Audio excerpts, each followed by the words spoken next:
గురుగారు చాలా మంది సుదర్శన హోమం గురించి చెప్తున్నారు. ఈ సుదర్శన హోమం ఎలా చేపించుకోవాలి? సుదర్శన హోమం చేపించుకోవడం ఎలాంటి ఫలితాలు లభిస్తాయంటారు? ఇక్కడ సుదర్శన హోమము అంటే సర్వతోముఖాభివృద్ధి, అన్నిటికీ అనుకూలముగా ఉండటము, విజయం సాధించడం కోసము సుదర్శనం అనేటువంటిది. విజయం సాధించుకోవటం కోసము అనేక రకాల హోమాలలో ఇది కూడా ఒకటి. ఓకే.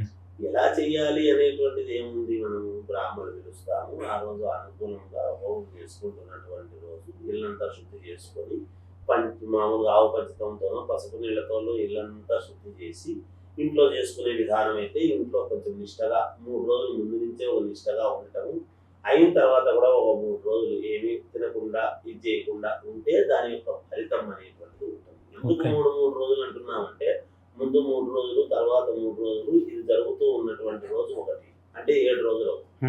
ఈ వారంలో 7 రోజుల పాటు మనం కొంచెం నిష్టగా ఉండగలిగితే ప్రతిదీ మళ్ళా వారంలో ఇదే రోజులే కదా వస్తాయి. ఈ 7 రోజులు సప్తాహం అనేటువంటి మాట వస్తుంది. ఈ సప్తాహము మన జీవితంలో అందుకే 7 అడుగులు, మామూలుగా 7 అడుగులు అని చెప్తాం మనం. అందుకని 7 జన్మలు అని మాట్లాడతాం. అందుకని ఇక్కడ మనం 7 సంఖ్య మనం ఏమిటి ఇంకో రకంగా చూసుకున్నప్పుడు కూడా మనం ఆది, సోమ, మంగళ, బుధ, గురు, శుక్ర, శని